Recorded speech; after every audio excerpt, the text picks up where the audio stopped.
জন্য আইছি ফায়ার সার্ভিসের চাকরি আজকে 4-5 বছর হয়েছে যেটা আমরা দিতেছে না। গভর্নমেন্ট আমরা দুইবার এক্সাম নিয়েছে কিন্তু এখনো কোনো ফিডব্যাক পাইতেছে না। গভর্নমেন্ট কইতাছে ডিপার্টমেন্টের কাছে আইলে হইতাছে গভর্নমেন্টে ছাড়ে না। এভাবে আমরা শুধু আপ ডাউন করতেছে বিগত 4-5 বছর ধরে যে একটা ছেলে বেকার থাকে তো তার লাইফটা কতটুকু? একটা মানুষ 60 বছর বাঁচে, 50 বছর বাঁচে, তাইলে আমরা এখানে আজকে আইসি কি যদি মুখ্য সিএম স্যার যদি এরকম করে থাকে, ঠিক আছে, ওনার কথা রাইট, তাহলে আজকে আমরা এখানে আইসি কি তো জনতা দেখতেছে প্র্যাকটিক্যালি আমরা আইসি। এটা আমরা যতটুকু জানি, আমরা যখন আমরা ডিপার্টমেন্টের কাছে আই, ডিপার্টমেন্ট তো গভর্নমেন্ট ছাড়া না, পত্রিকা দিব তোমরা আন্দোলন করো না, গভর্নমেন্ট করতেছে এটা ডিপার্টমেন্টের দেওয়া লাগছে। ডিপার্টমেন্টের দেওয়া আমরা ডিপার্টমেন্টে ওইদিকে ডাক্তার দেয়, গভর্নমেন্ট ওইদিকে ডাক্তার দেয়, তাইলে আমরা যাবো কই? আমরা তো আর জায়গা চিনি না যে আমরা কই যাবো। এখন আমরা এই রাস্তা আইছি, সিএম স্যারের বাড়ির সামনে আইছি, যে আমরা জানতাম যে আমরা প্রসেসটা কবে কমপ্লিট হয়েছে। ফায়ার সার্ভিসের রিক্রুটমেন্ট একটা বাইরে ছিল, ঠিক আছে, আমরা ইন্টারভিউ দিছি, দেওয়ার পরে পরীক্ষা ক্যান্সেল হয়েছে, আবার রি-পরীক্ষা দিছি, রি-পরীক্ষা দেওয়ার পরে এখন অবধি আমরা ইন্টারভিউ নেওয়া হইতেছে না। আমরা এটাই দাবি যে ইন্টারভিউটা নেওয়া হইতেছে না, কি কারণে নেওয়া হইতেছে না আমরা এটা জানতাম চাই।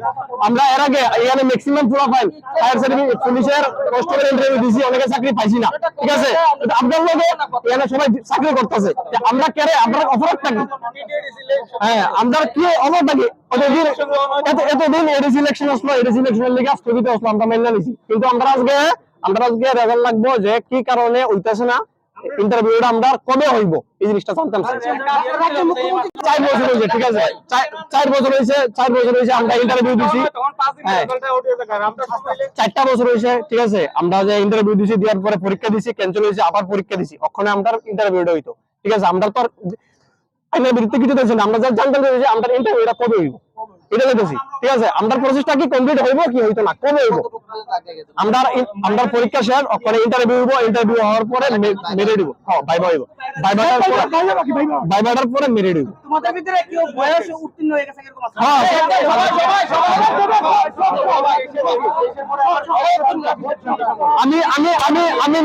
আমি নিজে পুলিশ দিছি, ঠিক আছে, পুলিশ আমি 4 মার্কের লিগে পাইছি না, ঠিক আছে, আমার লগের অনেকে এখানে চাকরি করতেছে, আমি ফায়ার সার্ভিসে টার্গেট ইন্টারভিউ দিছি, ফায়ার সার্ভিসও আমি ওখানে পাওয়ার মতো যোগ্যতায় আছি, ঠিক আছে, তো প্রসেসটা কমপ্লিট করতেছে না, যদি প্রুফ লাগে আমার কাছে আরটিআই করছি, পুলিশের কনস্টেবলে 4 মার্কের লিগে পাইছি না, এটাও দেখাইতে পারবো।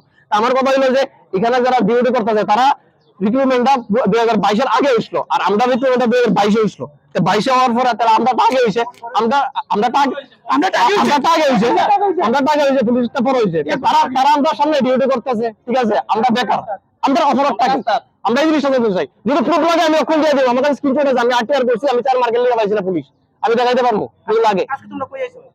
আমাদের যে প্রচেষ্টা ফায়ার সার্ভিস রিক্রুটমেন্টটা 2022 সালে শুরু হয়েছে, আজকে 5 বছর হয়ে যাচ্ছে, কিন্তু রিটেন এক্সাম একবার দেওয়ার পরেও রিটেন এক্সামটা 4 বছর পরে এটা আবার ক্যান্সেল করা হয়েছে, কিন্তু আবার রিটেন এক্সাম নেওয়া হয়েছে 2025 সালে, কিন্তু কাজ পর্যন্ত এটা কমপ্লিট করা হয়নি। সরকার তাদের, গভর্নমেন্ট তাদের, কেন্দ্র তারা, স্টেটও তারা এবং ডিপার্টমেন্টও তাদের, ফাইন্যান্সও তাদের, মানে কেন এত দেরি হইব ভাই? একটা ইলেকশন আজকে শুরু হলো, কালকে দিয়ে এটার ফলাফল আয় পরে 1 মাসের মধ্যে, কিন্তু 304টা ফায়ারম্যান পোস্ট নিয়োগ করতে 4 বছর 5 বছর কেন লাগতেছে? তারা সিস্টেমের মধ্যে এত ঢিলাই করছে, তারা কেন আবার সিএম স্যার বলছে যে 4 বছর 5 বছর পরে সময় চলছে ভাই, একজন লোক যখন লেবারের কাজ করে, সারাদিন যখন কাজ করে, তাদের জন্য একটা বছর না অনেক বছরের মতন যায়, কিন্তু যারা এসির তলে বইয়া খায় তারা তো ভাই এই সময়টা বুঝতো না, বছরটা আইয়ার যায় তার কাছে। এখন ধরেন 4 বছরের মধ্যে অনেকের মা বাপ চলে গেছে, কিন্তু অনেক কষ্ট করে তারা পড়াইছে, কিন্তু চাকরিটা হয়েছে না, কিন্তু এই যে মরে গেল তারা কি ফিরে আনার জন্য, কিন্তু আমরা যদি এইভাবে বছরের পর বছর অতিক্রম করে তাহলে আমরা কিভাবে হইবো ভাই?